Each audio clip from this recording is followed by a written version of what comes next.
Good morning. Today is Thursday, August 27th, and we'll be looking at the 20th chapter of John. Much like the 19th chapter is traditionally read on Good Friday, the 20th chapter of the Gospel of John is traditionally read on Resurrection Sunday, sometimes called Easter. And that is the story of what happens early in the morning on the first day of the week.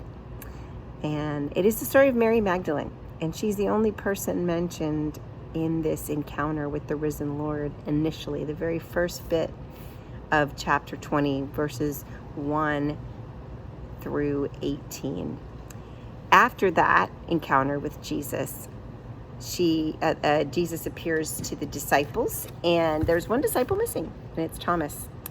And Thomas is often called Doubting Thomas because when they tell him, he doesn't believe them. He wants to see Jesus too. They saw him. It's just the same thing as them. I don't know why they say that he doubted. I don't think that that's accurate. But he did see Jesus. Jesus did reveal himself to Thomas and said, "Here, I'll show you my hands. I'll show you my side."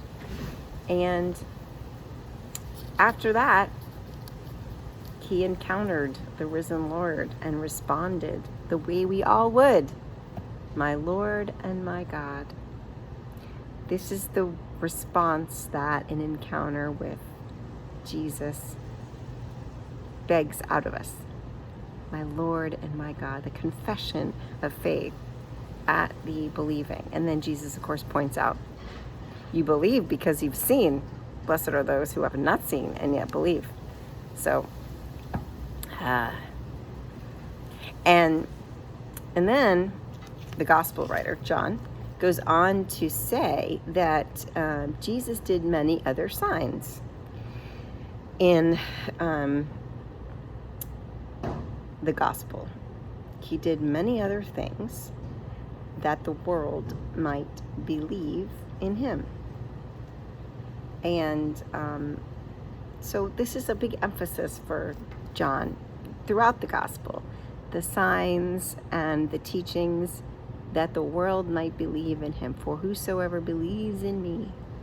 So this ascent to belief is so important for John.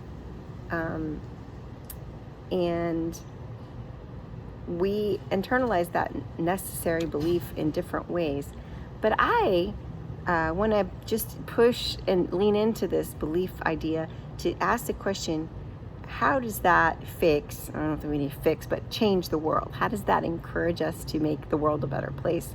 The belief in Jesus. And leaning into that question is this idea that following Jesus causes us to act as he acted.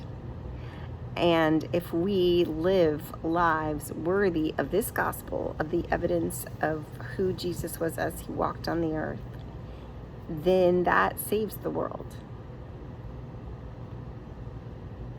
We care more about others than ourselves. We turn the tables over in the temple when we see injustice. We have compassion on people that the world, the societal structures don't expect us to even speak to. We act as he acted. We gather intimate friends and we forgive them. We experience the terrors of life and go to prayer instead of despair. So Jesus leaves us with this hope of a model of how to live, and belief in Jesus is done less with the mind and more with the actions. The idea that if I believe in Jesus, I'm going to act as he acted. If God sent this person here as an example of how to be, maybe I should follow that example. And that's the following part of this. So this idea that people would believe in him. So little author's note at the end of chapter 30. Now Jesus did many other signs in the presence of his disciples, which are not written in this book. But these are written, the things that he did write, so that you may come to believe that Jesus is the Messiah, the Son of God, and that through believing you may have life in his name.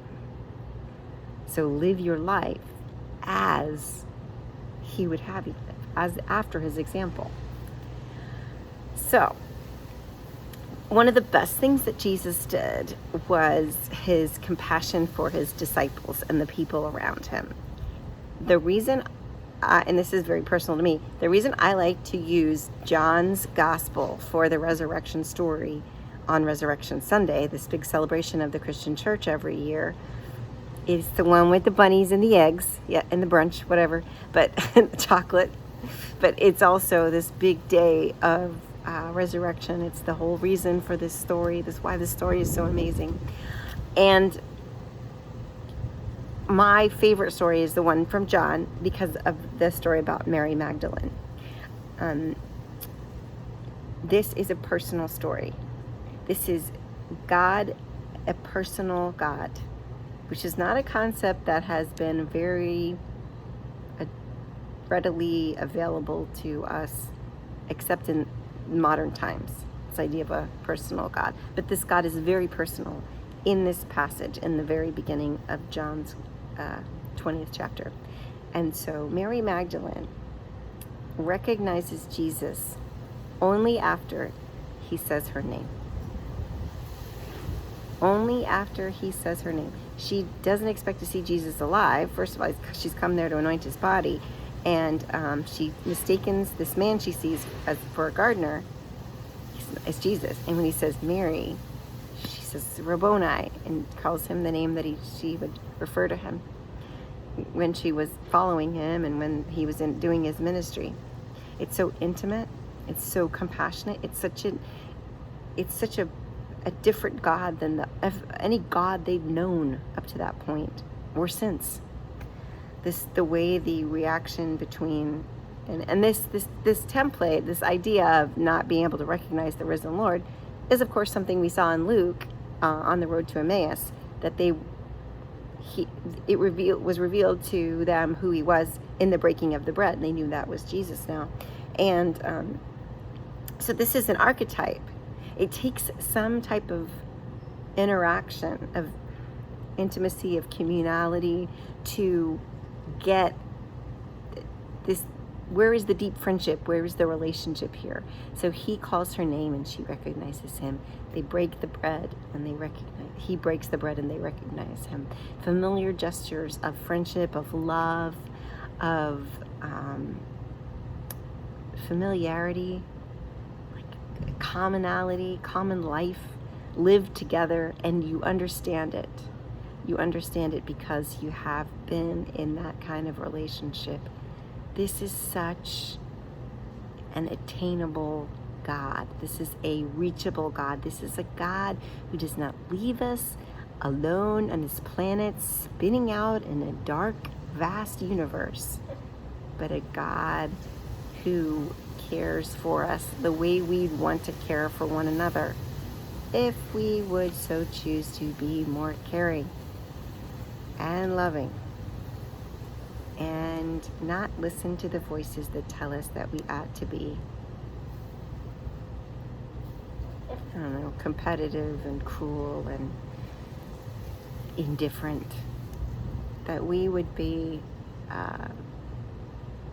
living after the example of Jesus for the salvation of the world. Amen.